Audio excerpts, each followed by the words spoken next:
இயேசு கிறிஸ்துவின் இணையற்ற நாமத்தில் என் உள்ளங்கைகளில் உன்னை வரைந்திருக்கிறேன் என்கிற ஆண்டவர் கொடுத்த வாக்குத்தத்தத்தோடு கூட சேர்ந்து கிறிஸ்துவில் விசுவாச ஊழியங்களின் சார்பில் உங்கள் அனைவருக்கும் என்னுடைய அன்பான வாழ்த்துதல்களை தெரிவித்துக் கொள்கிறேன்.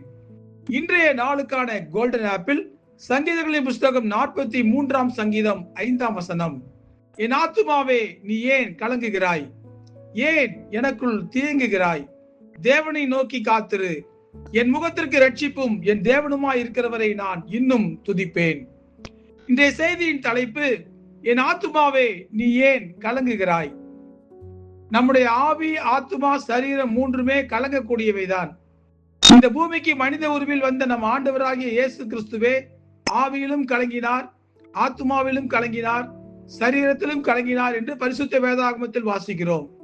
இயேசு கிறிஸ்துவே கலங்கினார் என்றால் சாதாரணமான மனிதர்களாகி நாம் எப்படி கலங்காமல் இருப்போம்? அசாதாரணமான நிகழ்ச்சிகள் நடக்கும் போதும், துயரமான நிகழ்வுகள் நடக்கும் போதும் யாராலும் கலங்காமல் இருக்க முடியாது. நம்முடைய ஆண்டவர் ஆவியிலும் ஆத்மாவிலும் கலங்கின சூழ்நிலைகள் எல்லாம் அப்படிப்பட்டவைதான். தான் மிகவும் நேசித்த லாசரு மரித்து போய்விட்ட செய்தி அவர் காதுகளுக்கு வந்த போது அவர் ஆவியிலும் ஆத்மாவிலும் கலங்கினார்.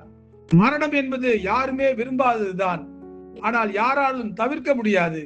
மரண செய்தி கிடைத்த போது ஆண்டவர் ஆவியில் கலங்கி கண்ணீர் வடித்தார். ஆனால் பிதாவானவர் இயேசு கிறிஸ்துவுடைய ஆத்மாவிலே பெலன் தந்து லாசருவுக்கு மறுபடியும் ஜீவன் தந்து இயேசு கிறிஸ்துவுக்கும் மரணத்தின் மீது அதிகாரம் கொடுத்தார். இரண்டாவதாக, இயேசு கிறிஸ்துவோடு கூட உடன் ஊழியனாக கூடவே இருந்த யூதாஸ் காரியோத்து நம் ஆண்டவரை காட்டி கொடுத்த போது அந்த துரோகத்தை ஆண்டவரால் தாங்கிக் கொள்ள முடியவில்லை. ஆவியிலே கலங்கினார். ஆத்துமாவிலே சோர்ந்து போனவராய் கெத்செமனே தோட்டத்துக்கு போய் ஆவியிலும் ஆத்துமாவிலும் கலங்கி ஜெபித்தார். சிலுவையிலே தொங்கிக் கொண்டிருந்த போதும் என் தேவனே, என் தேவனே, ஏன் என்னை கைவிட்டீர் என்று கலங்கினார். ஆனால் பிதாவானவர் ஆவியிலும் ஆத்துமாவிலும் கலங்கின இயேசு கிறிஸ்துவை பலப்படுத்தி சிலுவை மரணத்தை ஜெயிக்க வைத்தார். இப்படிதான் நம்முடைய வாழ்க்கையிலும் தாங்கிக் கொள்ள முடியாத பிரச்சனைகள் வரும்போது நம்முடைய ஆத்மாவும் சரீரமும் சோர்ந்து போய் விடுகிறது. அப்படிப்பட்ட சூழ்நிலையில் நம்முடைய ஆண்டவர் மட்டுமே நம் ஆத்மாவின் கலக்கத்தை நிரந்தரமாக நீக்கி நம்மை தைரியப்படுத்த வல்லவராக இருக்கிறார் என்பதை மறந்து விடாதீர்கள். இந்த உலகத்தில் வேறு எந்த மனிதராலும் அந்த தைரியத்தை நமக்கு கொடுக்க முடியாது. பரிசுத்த வேதாகமத்தில் ஒரு சம்பவத்தை பாருங்கள். உயிருக்கு ஆபத்து வரப்போகிறது என்கிற மிக முக்கியமான ஒரு செய்தி வல்லமையுள்ள ஊழியக்காரனாகிய எலியா தீர்க்கதரிசியின் காதுகளை வந்து எட்டிய போது எலியா தீர்க்கதரிசியே ஆத்துமாவிலே கலங்கிதான் போனார். வைராக்கியமாக ஜெபிக்கக்கூடிய மனிதன் தான் எலியா. ஆண்டவரிடமிருந்து பதிலை பெற்று காட்டக்கூடிய கருத்தான ஜெபம் செய்பவர் தான் எலியா. ஆனால் ஆத்துமாவிலே சோர்வு வந்த போது எலியா ஜெபித்த ஜெபம் என்ன தெரியுமா? கர்த்தாவே, என் ஆத்துமாவை எடுத்துக்கொள்ளும் என்று ஜெபித்தார். இது பயத்தில் ஜெபித்த ஜெபமா, அவிசுவாசத்திலே ஜெபித்த ஜெபமா என்றுதான் நாம் யோசித்துக் கொண்டிருப்போம். ஆனால் இங்கு கவனிக்க வேண்டிய விஷயம் என்னவென்றால், எலியா ஜெபித்தார் என்பதுதான்.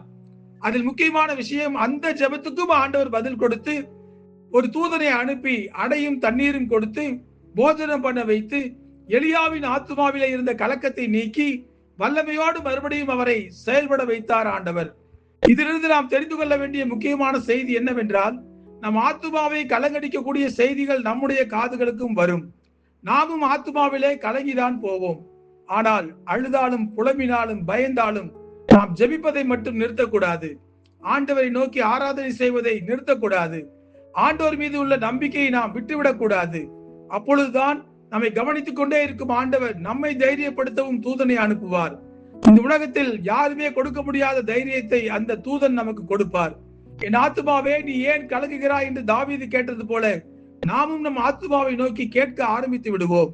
ஆகவே துன்பங்களுக்கு மத்தியிலும், பாடுகளுக்கு மத்தியிலும், வியாதிகளுக்கு மத்தியிலும் தேவனை நோக்கி காத்திருக்கும்படி நம்முடைய ஆத்துமாவை நாம் பழக்குவிக்க வேண்டும். நம்முடைய சூழ்நிலைகள் எவ்வளவு ஆபத்தானதாக மாறினாலும் கர்த்தரை நான் எக்காலத்திலும் சோத்தரிப்பேன் என்று ஆண்டவரை நோக்கி துதிகளையும் சோத்திரங்களையும் நாம் ஏறெடுத்துக் கொண்டே இருக்க வேண்டும். ஜெபத்தின் மூலம் ஆண்டவரோடு நெருங்கிய தொடர்புள்ளவர்களால் மாத்திரமே இது சாத்தியமானது. எதற்கெடுத்தாலும் பயந்து போய் சோர்ந்து போய் கண்ணீர் விடுபவர்களால் ஆண்டவரை நோக்கி ஜெபிக்கவும் முடியாது. ஆத்துமாவே நீ ஏன் கலங்குகிறாய் என்று கேட்கவும் முடியாது. இயேசு கிறிஸ்துவின் கலக்கங்களை நீக்கி வெற்றி கொடுத்த பிதாவானவர் நமக்கும் வெற்றி கொடுப்பார். எலியா தீர்க்கதரிசியின் ஆத்துமாவிலே பெலன் தந்த அதே ஆண்டவர் நம்முடைய ஆத்துமாவிலும் பெலன் தந்து என் ஆத்துமாவே நீ ஏன் கலங்குகிறாய் என்று நம்மையும் நம் ஆத்துமாவை நோக்கி கேட்க வைப்பார். ஆகவே ஜெபியுங்கள், ஜெபியுங்கள், ஜெபியுங்கள். ஆண்டவரிடமிருந்து தைரியத்தை பெற்றுக் கொள்ளுங்கள். ஜெபிப்போமா? அன்புள்ள ஆண்டவரே, பல சமயங்களிலே வியாதிகள் எங்களுக்கு வரும்போது, கஷ்டங்கள் வரும்போது, நெருக்கங்கள் வரும்போது நாங்கள் ஆத்துமாவிலே சோர்ந்து போய் விடுகிறோம். எங்கள் மனதிலே தைரியம் எங்களை விட்டு போய்விடுகிறதப்பா. அந்த சூழ்நிலையில எலியா ஜெபித்தது போல, ஆண்டவரே சிலுவையில நீர் ஜெபித்தது போல நாங்கள் உம்மை நோக்கி பார்த்து ஜெபிக்கிறோம். என் ஆத்துமாவே நீ ஏன் கலங்குகிறாய் என்று கேட்கக்கூடிய தைரியத்தை கொடுக்க ஒருவரால் தான் முடியும் ஆண்டவரே. அந்த தைரியத்தை எங்களுக்கு நீங்க கொடுங்க. அந்த தைரியத்தை பெற்றுக்கொண்டதுக்கு பிறகு உம்மை நோக்கி நாங்கள் துதித்துக் கொண்டே இருக்கிற பண்பை எங்களுக்கு கற்றுக் கொடுங்க ஆண்டவரே. கர்த்தரை நோக்கி நான் எப்பொழுதும் துதிப்பேன், எக்காலத்திலும் சோத்தரிப்பேன் என்று தாவீது சொல்வது போல எங்களுடைய நெருக்கங்களுக்கு மத்தியிலும், பாடுகளுக்கு மத்தியிலும், பிரச்சனைகளுக்கு மத்தியிலும், வியாதிகளுக்கு மத்தியிலும் உம்மை நோக்கி ஸ்தோத்தரித்துக் கொண்டே இருப்பதற்கு எங்களுக்கு பலன் கொடுங்க. இயேசு கிறிஸ்து இருக்கிற வல்லமையுள்ள நாமத்திலே ஜெபிக்கிறோம் நல்ல பிதாவே. ஆமேன், ஆமேன்.